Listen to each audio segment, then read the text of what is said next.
For us to build a different generation of girls who will truly take their place in the world, they have to live in their power. And for them to be in their power, we need to allow them to have the right information.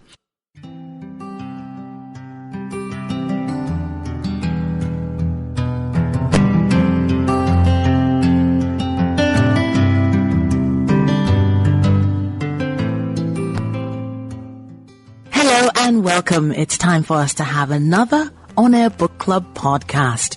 My name is Titilayo Oyinsan, and if you're meeting me for the first time, I have something to tell you. I'm in love with books. I'm in love with reading. I read everything I can get my hands on. The newspaper, magazines, if I can still find them in print, and of course, books. I have so many books that sometimes I wonder how I've been able to read, or at least glance through them all. But occasionally you come across a book that you have to talk about. And that's what we do on the On-Air Book Club. Today we have with us an amazing person. And I'm going to be giving you some insight into him very, very soon. But let's talk about the book first.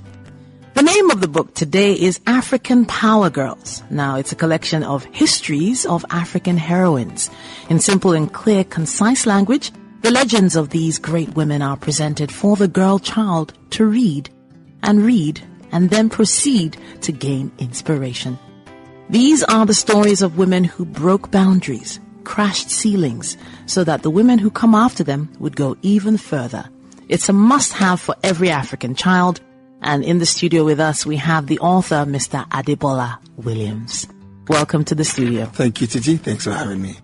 All right, so a lot of people have probably heard your name and probably seen you in different circles, different areas of life, but they probably never thought you would be putting out a book. So what sort of response have you had for people who are just really surprised that you put out a book? It's two things. I think one, they're not shocked that I'm putting out a book. They're shocked that they didn't know I was putting out a book. Okay. People have always expected I'll put out a book at some point, but a book on networking or a book on personal branding, which are the two of the many things that I am famous to do successfully by the grace of God. Okay. But then putting out a book without anyone knowing, and putting out a book for girls took many people by surprise. Okay. So yeah, those are the two parts. But it's been interesting, and I think when they read the reason why I wrote the book, they understand why I had to. A lot of online blogs, newspapers, interviews. You've been able to talk a bit about your background and how you were influenced positively by a lot of powerful women. Absolutely. You've also mentioned your goddaughters. So let's talk a bit about them. Yeah, I mean, it's that thing where, because I've been invested in heavily by women, maybe that's what has drawn me to always want to fight and be an advocate for women. Today I got a text from a friend in Ghana who had put the cover of this book into our Stanford West Africa group. Wow. And someone said, oh, I remember him. I remember when he challenged the Stanford group in Kenya, Nairobi, asking them why there was either no woman or just one woman on the panel. I think there was no woman or something on the panel. Okay. And then making a case on why women should have been on that. It was a panel on funding and private equity, and there was no woman on the panel. Okay. And then it just brought back memories. I remember attending a conference by Marketing Edge in Ikeja, and we were about, I think, maybe about 8 men and 1 woman on the panel. Okay. And so I stood up, and said I would like to offer my seat to the qualified women in the room. And I asked Auntie Kwa Uko, formerly of Nestle, to come, now of 1K Food Plus or something. She has a food blog now. And I asked her to come and take my seat. So, I think because of the investment that women have made in me is giving me a soft spot, to always, and then in continuum, it is not just about those who gave me a footing, but it's now building the future. That's where my goddaughters have come in. So I must give back to the next generation. And my life generally, from the Future Awards to the Nigeria Symposium for Young and Emerging Leaders to Robin Miles, everything we've done has been about our generation or the generation after us. And so my goddaughters were the catalyst to open this part of me to be able to build the next generation of African women as power girls that the world truly needs. Honestly, I don't think you could have said it any better. Let me give them some information about who you are on paper. Let's say who you are on paper. We've heard who you are inside and what you're passionate about. But did you know that he is the co-founder and group CEO of Red. Now, for Africa, it's the continent's leading one-stop storytelling shop with the largest portfolio of youth-focused media brands, including Red Media Africa, StateCraft Inc., the Future Awards Africa, and whyniger.com. Now, he's a pioneer at the intersection of media, democracy, and social change. He's been profiled by Forbes, CNN, and as a man, he's helped elect a trifecta of presidents in Africa. Now, his journey in media and television began at the NTA, and later on he became a presenter for Economy Watch at 17 and producer for Nigeria International, which in Nigeria and the US and Europe happened when he was 19 years old. Yes, this is a very interesting individual. He has a stellar team, and the storytelling skills of his team are, in fact, they're just like no other. Let's see if we can read from this book.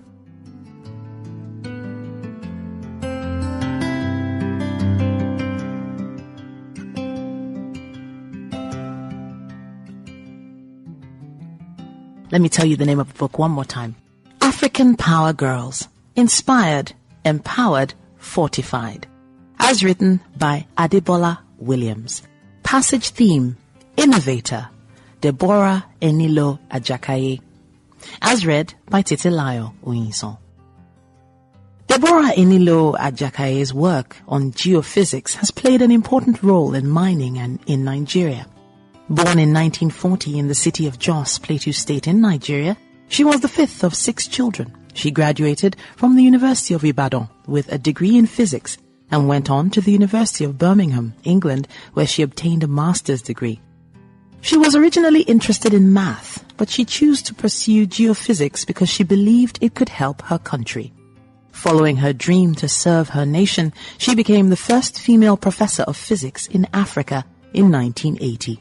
She taught at Ahmadu Bello University and the University of Jos, where she eventually became the Dean of Natural Sciences. Her work and geovisualization has been used to locate both mineral deposits and groundwater in Nigeria. She has also created a gravity map of Nigeria, working with several of her female students. The first black African to be named a fellow in the Geological Society of London, she has also been honored for her work by the Nigerian Mining and Geosciences Society. Ajakaye reminds us that the burden to develop our nation truly lies on us, using our talent and capabilities to impact our society and teach those behind us. After retirement, she founded and devoted her time to a Nigerian-based charity, CCWA.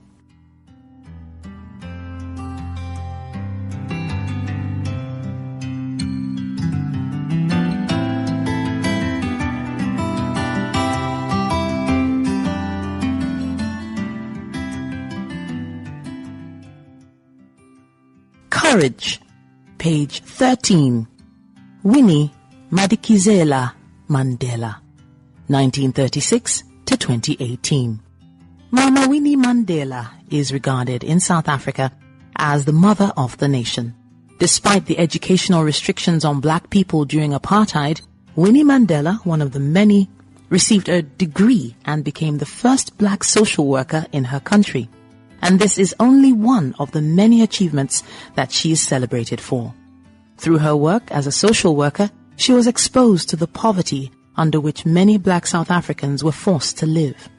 She was married to Nelson Mandela for 38 years, and for 27 of those years, her husband was imprisoned. She worked tirelessly for his release and for the rights of black South Africans. In 1958, while she was 4 months pregnant, Winnie Mandela led a group of women to protest the government. All the women were arrested, and Winnie Mandela was imprisoned for 2 weeks in her pregnant state.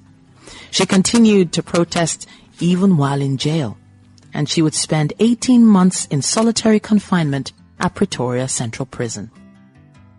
Because of her dedication and determination, Winnie Mandela brought the world's attention to the fight for racial equality in her country, and kept the unjust imprisonment of her husband on the front burner. If you ever wonder about history and your current place in the world, think of the people who are just like you. victims of systematic oppression, custodians of fear, doubt, excuses, but also people who performed the absolute best despite all of this. People like Winnie Mandela. Brilliant, Titi. I could have done it half as good as you did. Oh, that was two passages from African Power Girls written by Adebola Williams. He's in the studio with us today, and it's a pleasure, it's an honor having you. Thank you. Some powerful stories, some powerful women. And this also feels extremely historical in value.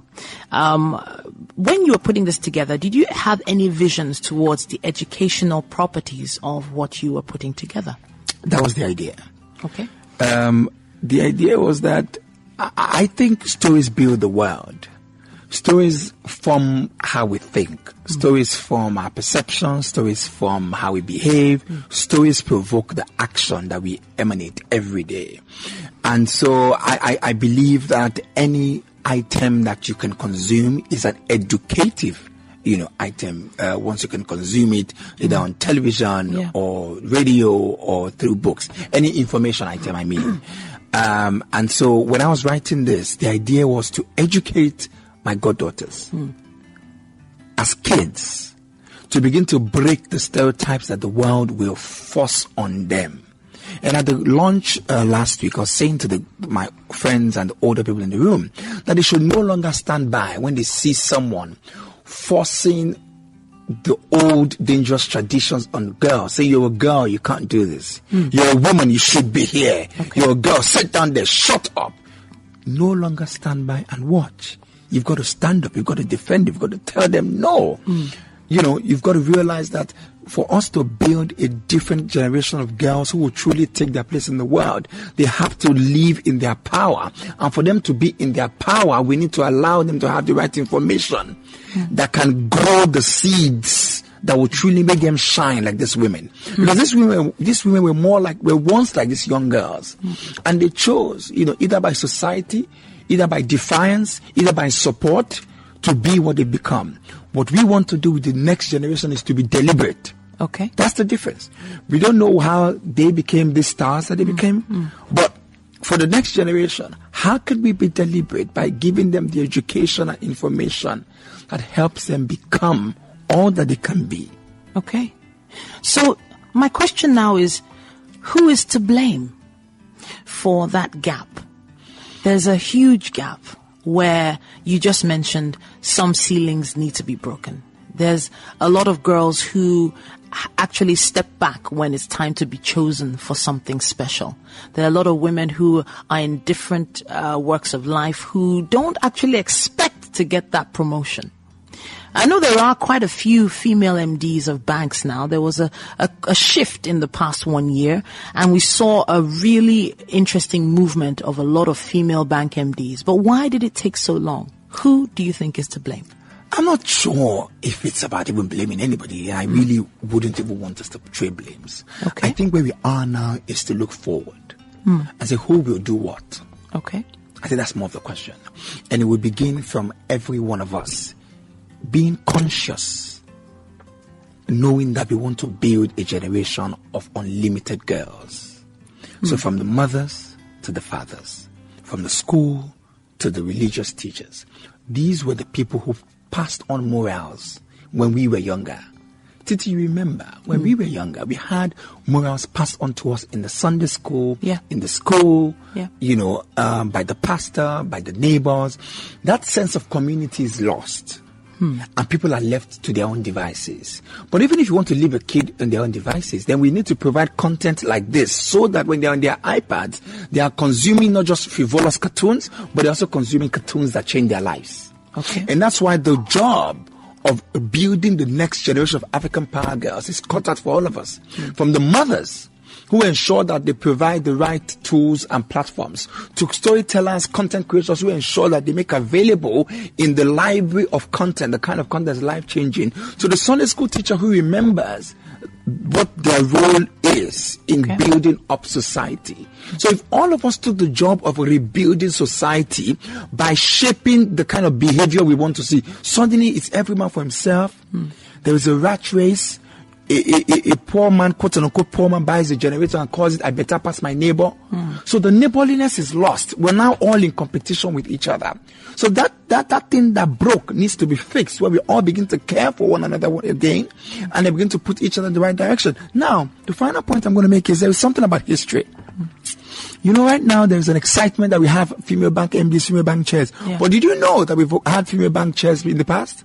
You've had female bank MDs in the past? And that it might not be the fit. It's a fit. It's a renewal that's coming back again. Okay. But if we told enough history, and the women of today realize that there had been female bank chairs in the past, and that the next frontier is for women to actually own banks. So we must not forget. That's why history is important. When you know history, you don't do what they've done before and think, oh, I'm the best thing since sliced bread. No. You realize that there is a higher bar that has been set. But if you don't know history, you don't know where you're coming from, you don't know what has been achieved, you don't know, what to do. And when you also don't know history, you make the same mistakes. When they say really know history, and because if you don't know where you're coming from, you don't know where you're going to, people think it's just a saying, it's just a cliche. It's not. It's heavy, it's loaded. And that's why books like this will be very important in shaping the future of our girls. And I have to thank you for putting this together. You have quite a few comments here, some comments on the back of the book here. We have Mo Abudu, the founder of Ebony Life TV and Ebony Life Films. She says here, the book is a powerful reminder of what we women can achieve through sheer grit, will, and determination. Now, it also says here, African Power Girls succinctly chronicles the lives of seemingly ordinary women who led exceptional lives and shaped history. And hopefully, as you're listening, you're going to go out there and try your best to shape history as well. Yeah, and I think it's important because that's why when you were trying to pick a book to read, I asked you to read a passage. Yes, which is Ajakaye, who people didn't really know, because it's very important that we ensure that the stories that we're telling, are not just the stories of famous women. We want to tell the famous women so people can know the details of their lives. But we also want to tell the stories of women people don't even know, who are equally great. Because in the generation you're dealing with, there is also a tendency to quantify success with stardom. Of course. To quantify success with being seen. But that's not true. So we have stories of people like Deborah Jakaide, there's Solange Falade, there's Millicent Obeng, the first female pilot in Africa. There's the women. Amata Aido. Yes, she was popular. I don't know if you remember the video of the woman. Yes, the author who was saying they have taken everything. They still come to take more, when she was fighting with the colonial masters on leaving our treasures, leaving our talents, leaving our people alone. So these are women who've really shaped the world. And I think that the next thing we must also do is to ensure boys read the book. Oh, true. So that they're inspired. And they also respect girls and see them as equals, because when they hear the exploits of other women and they know if this woman can do this, that means you can do this, that means indeed we are all great equally. Of course, Kudirat Abiola's mentioned here as well. So many amazing women, African power girls indeed, that can, in fact, that you cannot deny the impact that they've had on the African continent. And I did a special tribute to Stella Adadevo and Dora Quinley. Okay. Even though this edition is the first and it targets women between the up until 1951. The next edition will have women from 1951 to 1961. But Dora Quinley and Stella Adadevo were just too close to my heart that I couldn't wait to put them in the volume 2. So they are here, their stories are here to inspire people of sacrifice for nation building. I actually think there should be a podcast on this, and I think each episode shouldn't be very long, maybe like 2 minutes, just each page, one podcast. I think if you are able to share each of these stories in bite size as well, a lot of people will get to hear them. Excellent. I mean, we tend to an audiobook, so I guess we might go the route of podcast into audiobook. All right, amazing. And I'm always here for you. I know. always. Here's a knuckle for you. Yes, African Power Girls has been our book of focus today on the On Air Book Club. Hopefully you've enjoyed this podcast. If you have, please send us a message, send us a comment. You can reach out to me on onairbookclub@gmail.com, or indeed just hit us up on social media. Of course, we are at Africa Business Radio on Instagram, LinkedIn, and Facebook, and of course at Africa Biz Radio on Twitter. Can't wait to see your comments and contributions. Thank you so much for joining us today. Thanks for having me. Thank you for having me. All right, as you go out today, please pick up a book.